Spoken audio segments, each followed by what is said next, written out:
चार बाई। कहानी का नाम चिंपू, मिंपू और गज्जू हाथी की सच्ची दोस्ती। जंगल में मस्ती भरे दिन। बहुत समय पहले की बात है। एक घना, हरा भरा और शांत जंगल था जिसका नाम था हरितवन। यह जंगल पेड़ों, फूलों, नदियों और चहचहाते पक्षियों से भरा था। इसी जंगल में रहते थे दो छोटे से चंचल और नटखट बंदर, चिंपू और मिंपू। चिंपू और मिंपू न केवल भाई जैसे थे, बल्कि सबसे अच्छे दोस्त भी। दोनों दिन भर पेड़ों से लटकते, झूलते, फल तोड़ते और बाकी जानवरों की शरारतें करते। हर सुबह सूरज की पहली किरण के साथ ही वे अपनी मस्ती शुरू कर देते। पेड़ों से कूदना, झरनों में नहाना और आम चुराना, यह उनकी दिनचर्या थी। लेकिन उनकी एक आदत थी, किसी की भी नकल उतारना और मजाक उड़ाना। जैसे ही कोई जानवर उन्हें दिखता, वे उसकी चाल, आवाज या आदत की हूबहू नकल करके हंसी उड़ाते। अध्याय 2। गज्जू की एंट्री। इसी जंगल में एक बहुत बड़ा, भारी भरकम लेकिन शांत और समझदार हाथी रहता था, गज्जू हाथी।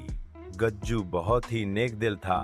वह धीरे धीरे चलता था, लंबी सूंड से पेड़ों से पत्ते तोड़ता और नदी के किनारे जाकर नहाता। जंगल के सभी जानवर गज्जू का बहुत सम्मान करते थे। कोई घायल होता तो गज्जू मदद करता। कोई छोटा जानवर नदी पार करना चाहता तो गज्जू अपनी पीठ पर बिठा लेता। लेकिन चिंपू और मिंपू के लिए गज्जू एक मजाक का पात्र था। वे अक्सर उसकी धीमी चाल, भारी आवाज और सूंड की नकल करके हंसते रहते। हो, मैं गज्जू हाथी हूँ, मैं धीरे धीरे चलता हूँ, चिंपू कहता और मिंपू ठहाका लगाता। गज्जू चुपचाप मुस्कुराता और कहता, हंस लो बच्चों, एक दिन समझ आ जाएगा। अध्याय 3। आम का पेड़ और मुसीबत। एक दिन दोपहर के वक्त चिंपू और मिंपू को एक बड़ा सा आम का पेड़ दिखाई दिया। उस पर ढेर सारे पके सुनहरे आम लटक रहे थे। वाह मिंपू, देख कितने रसीले आम हैं, आज तो दावत होगी, चिंपू चहकते हुए बोला। लेकिन वह पेड़ नदी के किनारे था और उसकी ऊंची टहनी बहुत पतली थी।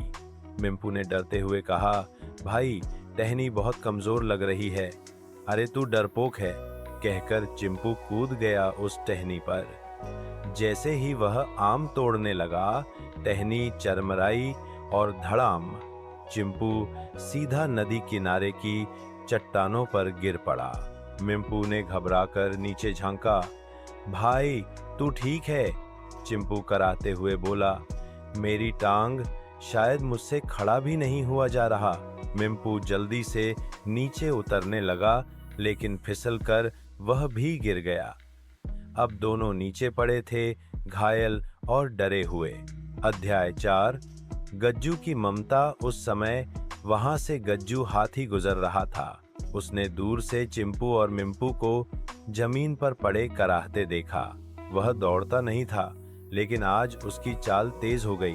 वह उनके पास पहुंचा और बोला, क्या हुआ बच्चों? चिंपू की आंखों में आंसू थे। हाथी भैया, हम गिर गए, चल नहीं पा रहे। गज्जू ने बिना कुछ कहे अपनी लंबी सूंड से चिंपू को उठाया और फिर मिंपू को। फिर वह उन्हें अपनी पीठ पर बिठाकर नदी के उस पार एक साफ ठंडी जगह ले गया। वहां उसने पत्तों से पट्टी बांधी, उन्हें पानी पिलाया और फल लाकर खिलाए। अध्याय 5। शर्म और सच्ची समझ। दोनों बंदर अब कुछ बेहतर महसूस कर रहे थे, लेकिन अंदर से वे बहुत शर्मिंदा थे। चिंपू बोला, गज्जू भैया, हमने आपका मजाक उड़ाया, आपकी नकल की, हमें माफ कर दीजिए। मिंपू ने भी सिर झुका लिया। आपने फिर भी हमारी मदद की, जबकि हम आपको समझ ही नहीं पाए। गज्जू मुस्कराया, बच्चों, हंसी मजाक ठीक है, लेकिन किसी की अच्छाई को कभी मत भूलो। सच्चे दोस्त वही होते हैं जो जरूरत में साथ दें। उस दिन से चिंपू और मिंपू बदल गए। वे अब किसी का मजाक नहीं उड़ाते थे और गज्जू के साथ खूब समय बिताते थे। तीनों मिलकर जंगल में सफाई करते, घायल जानवरों की मदद करते और सबको खुशी बांटते। अध्याय 6 जंगल का त्योहार।